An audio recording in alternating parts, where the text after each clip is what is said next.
Let's talk more about the order of steps in the interconversion between ketones or aldehydes and imines. So first of all, when you look at this reaction, you see equilibrium arrows here. And what that means that if there's an overall equilibrium, then every single step going forward can also go backwards. So the whole thing is in equilibrium, and so when you show one step in the mechanism, it should include the equilibrium arrows. So the other thing that I want to point out here and emphasize is this is acid catalyzed, and we said that it was pH 4 or 5, so it's not extremely acidic, but it is an acid catalyzed reaction. And normally what that means is that in a mechanism that you're drawing that is acid catalyzed,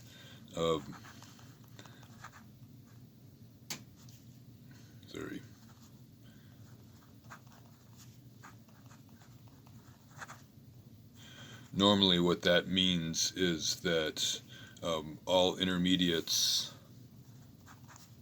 have a plus charge or are neutral.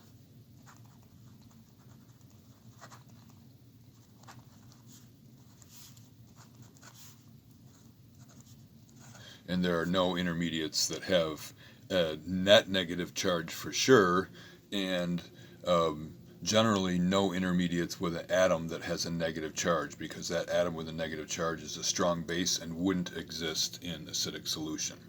And so what this results in is the normal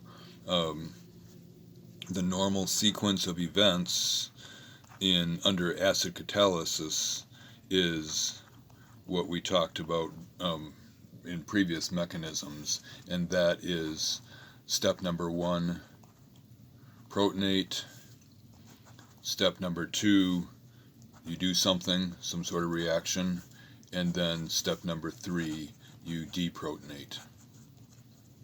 And so under most circumstances you can't do this reaction until you protonate, because the protonation of the electrophile makes it reactive enough to carry out the reaction.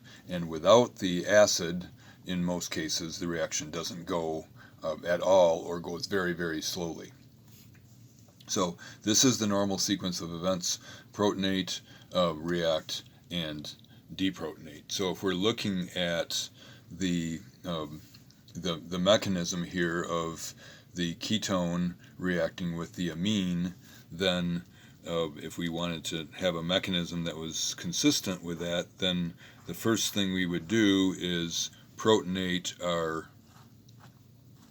electrophile. So in step number 1 here, we would make this electrophile a better electrophile, as you've seen in previous mechanisms that we discussed. And this is a better electrophile because there is a resonance structure that puts a positive charge on the carbon, we said, and that means that it is significantly more reactive as an electrophile than we thought it would be just by looking at it. And we said that this was maybe 40-45% contributor, so almost a half of a positive charge here on this electrophile. So step number 1, protonate, I'm just going to abbreviate with the P there, would be what you'd normally expect to do. And then in step number 2, you're going to do the reaction. And here we have the amine, which is, we said, was a moderate nucleophile, and if that's coming in, I'll show it attacking the first resonance structure here. It kicks the electrons up, breaks the pi bond, and so this would be an addition reaction. So we protonate, and then we do the addition, and after we do the addition, then we have the OH here, and we have added the nitrogen, and that nitrogen started out neutral, so now it is sharing that pair of electrons that it owned, so that's the equivalent of losing an electron. That gives it a positive charge, and you should be pretty comfortable assigning appropriate charges now to atoms with your experience in organic. If not, if you're waiting for me to tell you what charge needs to go on it, then you need to do some more work on it. You need to ask some questions and get so that you're very comfortable understanding why an atom has a particular charge on it.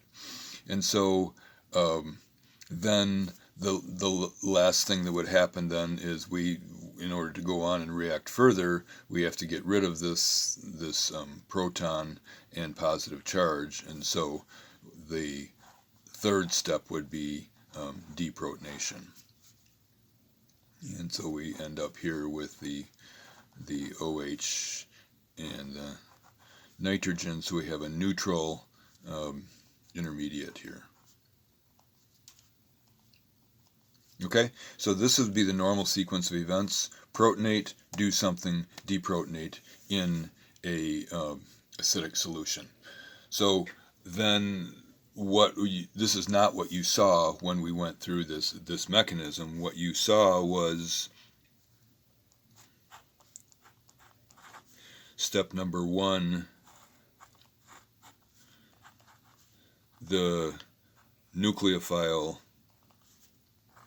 added to the electrophile without protonating it, and this resulted in an intermediate that had a negative charge here on the oxygen. And so this would be an abnormal thing to see in an acidic solution, and generally you should not be putting negative charges on atoms and intermediates if it's acid catalyzed. And so then here the nitrogen now has a positive charge, and so step number 1 is addition, and it's going without the adding of the proton first to make it a better electrophile, and then we combine the protonation of the oxygen and the deprotonation of the nitrogen in one step in what we called a proton transfer. So this is the mechanism that is the accepted mechanism or understood mechanism, and this is understood based on studies that have been done, on rate studies and adjusting the acidity and things like that. So this is the understood order based on studies. And this up here, in my opinion, is a better looking mechanism, and the type of mechanism I would expect you to be drawing if it was under acidic conditions. So when you look in your textbook, you're going to see this mechanism here. And we already talked about why that is, because it turns out that this moderate nucleophile is good enough a nucleophile to get the reaction going with this moderate electrophile. Okay, so this is not what we would predict. This is not the habit that I want you to get into, creating under acidic conditions an intermediate that has a negative charge. But because these are good enough nucleophile and electrophiles, they actually are able to react to get going and create this intermediate, which immediately carries out an internal proton transfer to get to the neutral product. So if you draw it this way, then that's great. Looks fine, and it supports good habits in drawing mechanism. If you draw it this way, this is correct with our understanding of how things actually happen in order. So either one of these methods, these pathways will work, and I'll let you decide which one that you will draw. And if you have a book problem or an OWL problem, it's going to want you to probably draw it that way. So I just wanted to kind of communicate this tension here. And so then I want us to think in the next video about the difference between the beginning of the reaction with a ketone reacting with an amine, what we would expect to happen in step number 1 going that way, and the difference between that and the imine reacting with water to go the other way. So that's what we will address in the next video.